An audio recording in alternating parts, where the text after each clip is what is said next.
قل هل يستوي الذين يعلمون والذين لا يعلمون؟ السلام علیکم ورحمۃ اللہ وبرکاتہ۔ الحمد للہ رب العالمین، والصلاة والسلام علی اشرف الانبیاء والمرسلین، نبینا محمد وعلی آلہ وصحبہ اجمعین ومن تبعہم بإحسان الی یوم الدین، اما بعد۔ آج توحید کا 9واں سبق ہے، جس کا موضوع ہے نواقض اسلام، یعنی وہ چیزیں جس کو اگر کوئی شخص اختیار کر لے، اپنا لے، تو دائرہ اسلام سے نکل جاتا ہے۔ قبل اس کے کہ اس اہم موضوع پر گفتگو کی جائے، پچھلے درس کا تھوڑا سا مراجعہ کر لیتے ہیں، جو بہت ہی اہم درس تھا۔ وہ درس تھا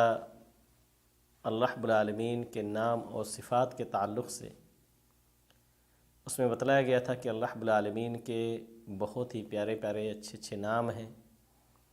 اور وہ نام اللہ تعالیٰ کی بہت ساری عمدہ صفات پر دلالت کرتے ہیں۔ ایسے اہل سنت والجماعت کا منہج بتلایا گیا تھا کہ اسماء و صفات کے تعلق سے ان کا منہج کیا ہے۔ کچھ قواعد، کچھ اصول ذکر کیے گئے تھے۔ ضروری ہے کہ اس کو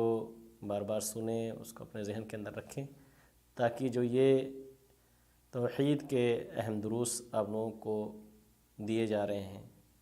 اس سے ہم مستفید ہوں اور لوگوں کو بھی اس سے فائدہ پہنچانے کی کوشش کریں۔ آج کا جو ہمارا درس ہے وہ بھی بہت ہی اہم ہے، کیونکہ کوئی بھی مسلمان، کوئی بھی کلمہ گو یہ نہیں چاہے گا کہ وہ ایسا کام کر جائے جس سے اسلام سے وہ نکل جائے، کیونکہ اسلام ایک بہت بڑی، بہت ہی عظیم نعمت ہے۔ اللہ رب العالمین اپنے خاص بندوں کو ہی عطا کرتا ہے۔ اللہ تعالیٰ کا فضل ہے کہ ہمیں یہ نعمت ملی ہوئی ہے، لہذا اس نعمت کو سنبھالنے کی ضرورت ہے، اس کی حفاظت کی ضرورت ہے، اس نعمت پر اللہ تعالیٰ کا شکر ادا کرنے کی ضرورت ہے۔ نواقض اسلام، نواقض نقض کی جمع ہے۔ نقض کے معنی ہوتے ہیں کہ توڑنا، ختم کرنا، کسی چیز کو منہدم کر دینا، گرا دینا، منسوخ کرنا۔ فقہی مسائل جب ہم پڑھتے ہیں یا سنتے ہیں تو ہم نے بارہا یہ سنا ہوگا کہ یہ ناقض وضو ہے، یعنی وضو کو توڑ دینے والی یہ چیز ہے۔ مثال کے طور پر گہری نیند سو جانا، یا اسی طریقے سے جو نواقض وضو ہیں اس کا ہم ذکر کرتے ہیں، تو وضو کو گویا وہ چیزیں توڑ دیتی ہیں۔ اسی سے نواقض اسلام بھی ہے، یعنی وہ چیزیں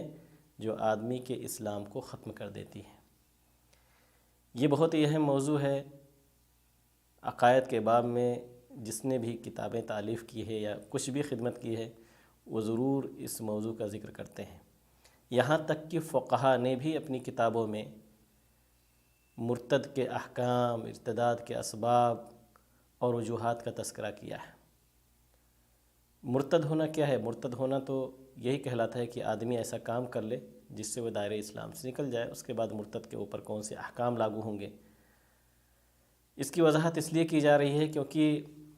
بہت سارے لوگ جن کا منہج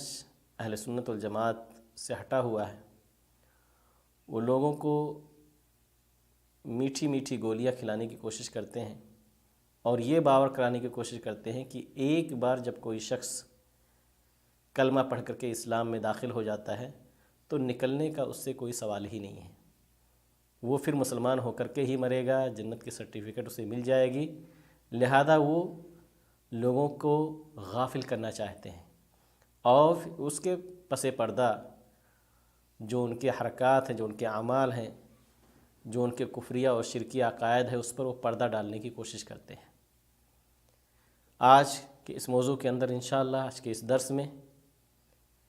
1 سے 5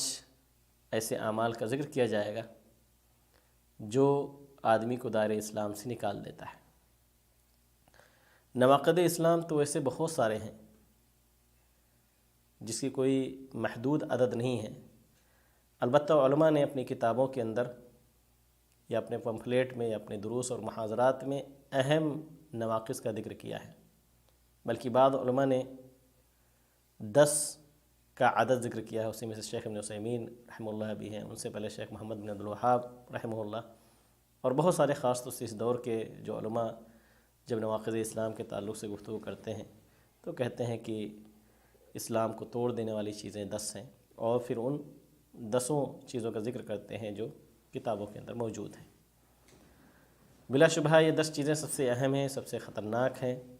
اس کو جاننا ہر مسلمان کے لیے ضروری ہے، اور یہ 10 چیزیں تقریباً متفق علیہ بھی ہیں، یعنی جس میں علماء کا کوئی اختلاف نہیں ہے کہ یہ اسلام سے نکالنے والی چیزیں ہیں، سوائے ان 10 چیزوں میں سے ایک ایسی چیز ہے جادو کا موضوع ہے جس میں علماء کا اختلاف ہے، باقی 10 میں سے 9 چیزیں ایسی ہیں جس میں کسی کا بھی کوئی اختلاف نہیں ہے، بلکہ اس پر علماء کا اجماع ہے۔ ان نواقض اسلام کے تعلق سے بہت ساری احادیث بھی ملیں گی۔ ایک بہت ہی مشہور قول حضرت عمر بن خطاب رضی اللہ تعالیٰ عنہ کا ملتا ہے، وہ کہتے ہیں کہ اسلام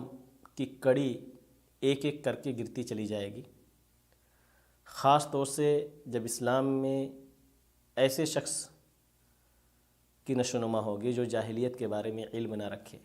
یعنی اگر کوئی شخص مسلم گھرانے کے اندر پیدا ہوتا ہے تو بہت سارے جاہلی اور شرکیہ اور کفریہ امور سے ناواقف ہوتا ہے، لہذا بس اوقات ان چیزوں کے اندر واقع بھی ہو جاتا ہے۔ ہمیں ضرورت ہے کہ ہم اس تعلق سے متنبہ ہوں، کیونکہ یہ نواقض اتنی خطرناک ہے کہ اگر آدمی اس کو اپنا کر کے اسی حال میں وفات پا جائے، مر جائے، تو پھر جنت بھی اللہ رب العالمین کی نہیں ملتی، کیونکہ اللہ تعالیٰ نے کہا کہ ایسے لوگوں کے لیے جہنم ہی ٹھکانہ ہے۔ آئیے دیکھتے ہیں کہ وہ 10 اہم نواقض کون سے ہیں جن کو علماء نے اپنی کتابوں کے اندر ذکر کیا ہے۔ سب سے پہلی چیز جس کو علماء نے ذکر کیا ہے نواقض اسلام میں سے، وہ ہے اللہ تعالیٰ کی عبادت میں شرک کرنا۔ شرک اور کفر سب سے خطرناک ہے۔ جب اللہ رب العالمین نے توحید پر قائم رہنے کے لیے، اپنی عبادت کے لیے ہماری اور آپ کی تخلیق کی ہے، انبیاء کرام کو اسی لیے بھیجا ہے تاکہ لوگوں کو توحید کی طرف دعوت دیں، تو اگر کوئی شخص اس توحید کو چھوڑ کر کے شرک کو اپناتا ہے تو اللہ رب العالمین نے یہ وعدہ بھی کیا ہے کہ اگر کوئی شخص شرک کی حالت میں مر جائے تو اللہ تعالیٰ کہتا ہے ان اللہ لا یغفر ان یشرک بہ ویغفر ما دون ذلک لمن یشاء، یقیناً اللہ تعالیٰ شرک کو کبھی معاف نہیں کرے گا، اور شرک کے علاوہ جو بھی گناہ ہوں گے اللہ تعالیٰ جسے چاہے معاف کر دیتا ہے۔ ومن یشرک باللہ فقد ضل ضلالا بعیدا، جو اللہ تعالیٰ کے ساتھ شرک کرتا ہے وہ بہت دور کی گمراہی کے اندر واقع ہو جاتا ہے۔ یہ سورہ نساء کی 116 نمبر آیت ہے۔ ایسے اللہ رب العالمین کہتا ہے ایک دوسری جگہ سورۃ المائدہ میں کہ انہ من یشرک باللہ فقد حرم اللہ علیہ الجنہ ومأواہ النار وما للظالمین من انصار، کہ جو اللہ تعالیٰ کے ساتھ شرک کرتا ہے اللہ تعالیٰ اس کے اوپر جنت کو حرام قرار دیتا ہے، اس کا ٹھکانہ جہنم بنا دیتا ہے، اور ظالموں کا کوئی بھی مددگار نہیں ہے۔ ایسے اللہ رب العالمین نبی کریم صلی اللہ علیہ وسلم کو مخاطب کرتے ہوئے فرماتا ہے کہ وَلَقَدْ أُوحِيَ إِلَيْكَ وَإِلَى الَّذِينَ مِن قَبْلِكَ لَئِنْ أَشْرَكْتَ لَيَحْبَطَنَّ عَمَلُكَ وَلَتَكُونَنَّ مِنَ الْخَاسِرِينَ بَلِ اللَّهَ فَاعْبُدْ وَكُن مِنَ الشَّاكِرِينَ۔ یہ سورۃ الزمر کی 65 اور 66 نمبر آیت ہے۔ اللہ تعالیٰ کہتا ہے کہ آپ کی طرف اور آپ سے پہلے جتنے بھی انبیاء رسول ہیں ان کی طرف وحی کی گئی تھی، اسی بات کی وحی کی گئی کہ اگر آپ نے شرک کیا تو آپ کے عمل بھی ضرور بضرور برباد ہو جائیں گے اور آپ نقصان اٹھانے والوں میں سے ہوں گے۔ اللہ تعالیٰ ہی کی عبادت کریں اور شکر گزار بندے بن کر کے رہیں۔ ایسے اللہ رب العالمین سورہ لقمان کے اندر ذکر کیا کہ ان الشرک لظلم عظیم۔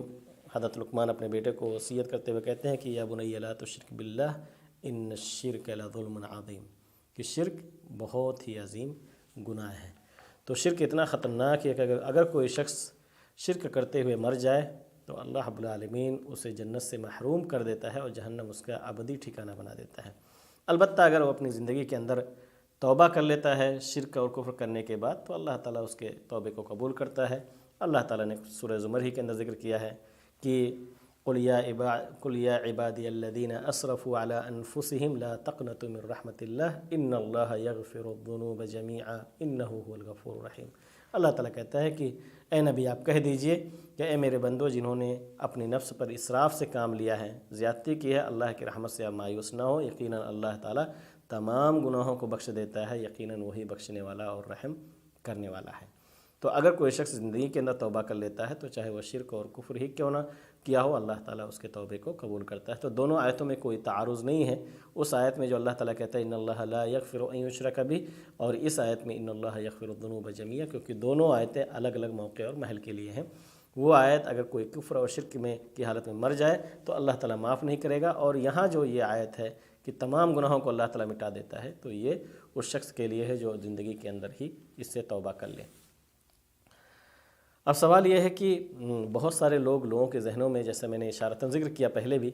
کہ یہ باور کرانے کی کوشش کرتے ہیں کہ شرک کا وقوع تو ممکن ہی نہیں ہے، کیونکہ بعض احادیث میں نبی کریم صلی اللہ علیہ وسلم نے اس کی نفی کی ہے کہ میری امت شرک کے اندر واقع نہیں ہوگی۔ مثال کے طور پر وہ احادیث پیش کرتے ہیں، صحیح بخاری مسلم کی ایک حدیث ہے، اللہ کے رسول صلی اللہ علیہ وسلم نے ایک بار کہا کہ واللہ ما اخاف علیکم ان تشرکوا بعدی ولکن اخاف علیکم ان تنافسوا فیہا۔ یہ نبی کی صحیح بخاری مسلم کی حدیث ہے کہ اللہ کے رسول صلی اللہ علیہ وسلم نے ایک بار صحابہ کرام کو مخاطب کرتے ہوئے فرمایا کہ مجھے اس بات کا خوف نہیں ہے تمہارے اوپر کہ تم میرے بعد شرک کرو گے، لیکن اس بات کا خوف ہے کہ دنیا کے اندر تم تنافس سے کام لوگے، ایک دوسرے پر سبقت لے جانے کی کوشش کرو گے۔ تو یہ جب حدیث ہے تو پھر کیوں ڈرایا جاتا ہے لوگوں کو شرک اور کفر سے، خاص طور سے کلمہ گو مسلمانوں سے؟ حافظ ابن حجر رحمۃ اللہ علیہ کہتے ہیں کہ اس حدیث کا مفہوم یہ ہے کہ اللہ کے رسول صلی اللہ علیہ وسلم نے فرمایا کہ مجھے تمہاری مخاطب تھے صحابہ کرام سے، اور صحابہ کرام نے یقیناً اپنے آپ کو محفوظ رکھا نبی کے وسلم کے بعد بھی، اور شرک اور کفر کے شکار نہیں ہوئے۔ یا اسی طریقے سے حافظ ابن حجر رحمۃ اللہ علیہ کہتے ہیں کہ اس سے مراد پوری امت ہے، اور ساری کبھی ایسا نہیں ہو سکتا کہ پوری امت اسلام کو چھوڑ کر کے شرک اور کفر کے راستے پر چل پڑے۔ اس کے علاوہ اور بھی بعض احادیث یا بعض ایسے آثار سے دلیل پکڑتے ہیں اور کہتے ہیں کہ دیکھیے نبی کریم صلی اللہ علیہ وسلم نے تو نفی کیا ہے، تو پھر ہم اس کا جواب کیا دیں گے؟ ان کو ہم کہیں گے کہ آپ اتنے بھولے بھی نہ بنیں، عوام کو راہ راست سے ہٹانے کے لیے اس طرح کی چیزیں،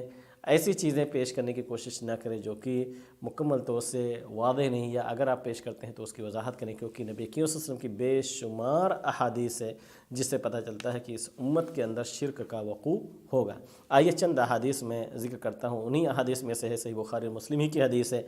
اللہ کے رسول صلی اللہ علیہ وسلم فرماتے ہیں کہ لا تقوم الساعة حتى تضطرب الیات نساء دوس حول ذی الخلصہ۔ اللہ کے رسول فرماتے ہیں، حضرت ابو ہریرہ رضی اللہ تعالیٰ اس کے راوی ہیں، اللہ کے رسول فرمایا کہ قیامت اس وقت تک قائم نہیں ہوگی یہاں تک قبیلہ دوس کے عورتیں جو ہے اپنے سرین ہلا ہلا کر کے جو ہے ذی الخلصہ نامی بت کا طواف نہ کریں۔ ایسے ہی حدیث ہے ابو داؤد ابن ماجہ کی حدیث ہے، اللہ کے رسول نے فرمایا کہ لا تقوم الساعة حتى تلحق قبائل من امتی بالمشرکین وحتى تعبد قبائل من امت الاوثان۔ ابو داؤد ابن ماجہ، اور یہ صحیح حدیث ہے، اللہ کے رسول نے فرمایا قیامت اس وقت تک قائم نہیں ہوگی یہاں تک کہ میری امت کے بہت سارے قبیلے مشرکوں سے نہ مل جائیں، اور یہاں تک کہ میری امت کے بہت سارے قبائل جو ہے بتوں کی عبادت نہ کرنے لگیں۔ ایسے ہی اللہ کے رسول صلی اللہ علیہ وسلم کی اور بھی احادیث ہیں، بلکہ اس سے پہلے خود حضرت ابراہیم علیہ السلام دعا کرتے ہیں اپنے لیے اور اپنے آل اولاد کے لیے، چنانچہ وہ کہتے ہیں کہ وَجُنُبْنِي وَبَنِيَّ أَن نَعْبُدَ الْأَصْنَامَ، اے اللہ تو میری بھی اور میرے آل اولاد کی حفاظت کر اس بات سے کہ ہم بتوں کی عبادت کرنے لگیں۔ تو علماء نے لکھا ہے اس آیت کی تفسیر میں کہ اگر حضرت ابراہیم علیہ السلام کو اپنے نفس کے اوپر خوف ہے اس بات سے، تو پھر دنیا کے اندر کون شخص معمون ہو سکتا ہے کہ وہ شرک اور کفر کے اندر واقع نہیں ہوگا۔ ایسے ہی اللہ کے رسول صلی اللہ علیہ وسلم کی اور بھی احادیث ہیں۔ نبی کریم صلی اللہ علیہ وسلم کی ایک حدیث ہے، آپ جانتے ہیں امام ترمذی نے اپنے سنن کے اندر روایت کیا ہے کہ اللہ کے رسول صلی اللہ علیہ وسلم فتح مکہ کے بعد جب حنین مقام کی طرف جا رہے تھے تو کچھ صحابہ کرام نے کہا کہ اللہ کے رسول صلی اللہ علیہ وسلم یہاں یہ درخت ہے، یہاں پر ہم دور جاہلیت میں یا کفار و مشرکین یہاں رکتے تھے اور وہاں پر اپنے اسلحے لٹکا کر کے، اور اس بات کی امید کرتے تھے کہ انہیں اس ہتھیار کے استعمال کرنے کے بعد جو اس درخت پہ لٹکا دیے جائیں انہیں شکست نہیں ہوگی، تو ہم بھی کیوں نہ ایسا کریں، یا ہمارے لیے کوئی ایسا درخت کیوں نہ بنا دیا جائے۔ تو اللہ کے رسول صلی اللہ علیہ وسلم نے فرمایا کہ سبحان اللہ، کہ اللہ تعالیٰ کی ذات پاک ہے، ھذا کما قال قوم موسیٰ، یہ تو ایسے جیسے موسیٰ علیہ السلام کے قوم نے کہا تھا کہ اجعل لنا الہا کما لہم آلہہ، کہ اے موسیٰ آپ ہمارے لیے بھی ایک خدا بنا دیں جیسے ان کے پاس معبود ہیں، ان کے اپنے معبود ہیں، ایسے ہمارے لیے بھی ایک معبود بنا دیجئے۔ والذی نفسی بیدہ لترکبن سنت من کان قبلکم، اور تم ضرور بضرور اپنے سے پہلے لوگوں کے طریقوں کو اپناؤ گے۔ ایسے ہی اللہ کے رسول صلی اللہ علیہ وسلم کی اور بھی احادیث ہے جس میں نبی کریم صلی اللہ علیہ وسلم نے ذکر کیا ہے کہ میری امت کے لوگ یہود و نصارہ کی پیروی کریں گے۔ چنانچہ صراحت کے ساتھ صحیح بخاری مسلم کی حدیث ہے، حضرت ابو سعید خدری رضی اللہ تعالیٰ عنہ کہتے ہیں کہ رسول اللہ صلی اللہ علیہ وسلم نے فرمایا کہ لَتَتَّبِعُنَّ سَنَنَ مَنْ كَانَ قَبْلَكُمْ شِبْرًا بِشِبْرٍ وَذِرَاءً بِذِرَاءٍ حَتَّى لَوْ سَلَكُوا جُحْرَ ضَبٍّ لَسَلَكْتُمُوهُ قُلْنَا يَا رسول اللہ من، یا رسول اللہ قال اليہود النصارى قال فمن، کہ ہم نے کہا کہ اللہ رسول کیا یہود و نصارہ کے نقش قدم پہ چلنے کی بات آپ کر رہے ہیں، شبرم بے شبرم، بالش در بالش اور بازو در بازو، یعنی بالکل نقش قدم پہ ان کے چلیں گے، تو کیا یہود و نصارہ اس سے مراد ہے؟ آپ نے فرمایا کہ ہاں، اس سے یہود و نصارہ ہی مراد ہے۔ ایسے ہی اللہ کے رسول صلی اللہ علیہ وسلم ایک بار حضرت ابوبکر صدیق رضی اللہ تعالیٰ عنہ کو مخاطب کرتے ہوئے فرماتے ہیں، امام بخاری نے اسے الادب المفرد کے اندر ذکر کیا ہے اور یہ صحیح سند کے ساتھ یہ روایت ہمیں ملتی ہے کہ آپ صلی اللہ علیہ وسلم نے مخاطب کرتے فرمایا کہ اے ابو بکر للشرک فیکم اخفی من دبیب النمل، کہ شرک جو ہے یہ چیونٹی کی چال سے بھی زیادہ مخفی ہے، یعنی آدمی اس کو سمجھ نہیں سکتا کہ کب شرک کے اندر واقع ہو جائے گا، یہ بہت ہی باریک چیز ہے۔ والذی نفسی بیدہ، پھر آپ نے قسم کھا کر کے دوبارہ اسی بات کو یادہ کیا۔ پھر حضرت ابوبکر صدیق رضی اللہ عنہ نے کہا کہ اللہ کے رسول پھر اس سے بچنے کا طریقہ کیا ہے؟ تو آپ نے فرمایا کہ تم یہ دعا پڑھ لو، قل اللہم انی اعوذ بک ان اشرک بک وانا اعلم واستغفرک لما لا اعلم، کہ اے اللہ میں پناہ چاہتا ہوں اس چیز سے جو میں نے تیرے ساتھ شرک کیا جان بوجھ کر کے، اور مغفرت طلب کرتا ہوں جو میں نہیں جانتا اور شرک کا کام میں نے کر لیا ہے۔ تو اس طرح کے بے شمار احادیث ہیں جس سے پتہ چلتا ہے کہ اس امت کے اندر بھی شرک کا وقوع ہوگا اور اس سے بچنے کا طریقہ بھی بتلایا گیا ہے۔ یہاں تک کہ اللہ کے رسول صلی اللہ علیہ وسلم نے ایک حدیث کے اندر یہ بھی بیان فرمایا، جب آپ سے حضرت ابو ہریرہ رضی اللہ تعالیٰ نے پوچھا کہ اللہ رسول آپ کی شفاعت کا مستحق سب سے بڑا کون ہے، کون لوگ ہیں؟ تو اللہ کے رسول نے فرمایا کہ اے ابو ہریرہ مجھے یقین تھا کہ آپ کے علاوہ کوئی اور اس کے بارے میں سوال نہیں کرے گا، تو سب سے بڑا مستحق میری شفاعت کا وہ ہے جو لا الہ الا اللہ صدق دل سے پڑھتے ہوئے اور اس حال میں وفات پا جائے کہ اس نے اللہ تعالیٰ کی ذات کے ساتھ شرک نہ کیا ہو۔ تو شرک سب سے پہلا عمل ہے جو آدمی کو دائرہ اسلام سے نکال دیتی ہے۔ اس کے بعد دوسرا سبب یہ ہے کہ آدمی اپنے اور اللہ تعالیٰ کے درمیان کسی کو واسطہ بنا کر کے دعا کرے یا کوئی عبادت کرے، اور اس بات کا یقین رکھے کہ وہ اللہ رب العالمین کی بارگاہ میں ہمارے لیے جو ہے رضامندی طلب کرے گا، یا اللہ تعالیٰ کی جنت ہمیں اس کے ذریعے سے مل جائے گی۔ تو یہ بالکل کفار و مشرکین کا طریقہ تھا۔ کفار و مشرکین نے کہا کہ ما نعبدہم الا لیقربونا الی اللہ زلفیٰ، کہ ہم ان کی عبادت اس لیے کرتے ہیں تاکہ اللہ تعالیٰ کے قریب کر دیں۔ تو اللہ تعالیٰ کسی واسطے کا، کسی ایسے شفاعت کا محتاج نہیں ہے۔ اللہ رب العالمین دنیا کے اندر چاہتا ہے کہ بندے خود اللہ تعالیٰ کو ڈائریکٹلی پکاریں۔ تیسرا سبب یہ ہے کہ اگر کوئی شخص مشرکوں کو کافر نہیں سمجھتا، یا ان کے کفر کے اندر، ان کے شرک کے اندر شک کرتا ہے، یا ان کے مذہب کو صحیح سمجھتا ہے، تو وہ شخص بھی کافر ہو جاتا ہے۔ چوتھا یہ ہے کہ اگر کوئی شخص یہ اعتقاد رکھے کہ نبی کریم صلی اللہ علیہ وسلم کی شریعت جو ہے یہ اس دور کے لیے مناسب نہیں ہے، اس کے اندر خلل ہے، اس سے بڑھ کر کے تو یہ راستہ ہے، یہ نیم ہے، یہ قانون ہے، تو ایسا شخص بھی اسلام سے نکل جاتا ہے۔ اور پانچویں چیز ہے کہ اگر کوئی شخص اللہ کے رسول صلی اللہ علیہ وسلم کی لائی ہوئی شریعت سے اگر بغض کرتا ہے تو اس کا یہ بغض کرنا بھی اسے دائرہ اسلام سے خارج کر دیتا ہے۔ تو یہ 5 اسباب آج کے درس میں آپ لوگوں کے لیے ذکر کیے گئے۔ اللہ تعالیٰ سے دعا کریں گے کہ اللہ رب العالمین ہمیں ان اسباب سے بچنے کی توفیق عطا فرمائے، ان تمام امور سے اللہ تعالیٰ دور رکھے جو شرک اور کفر کی طرف لے جانے والے ہوں۔ اللہ تعالیٰ ہمارا خاتمہ بھی ایمان کی حالت میں کرے، اور جنت الفردوس میں اللہ تعالیٰ ہم سب کو ایک ساتھ اکٹھا ہونے کی توفیق دے۔ آمین وآخر دعوانا رب العالمین۔ السلام علیکم ورحمۃ اللہ وبرکاتہ۔ قل هل يستوي الذين يعلمون والذين لا يعلمون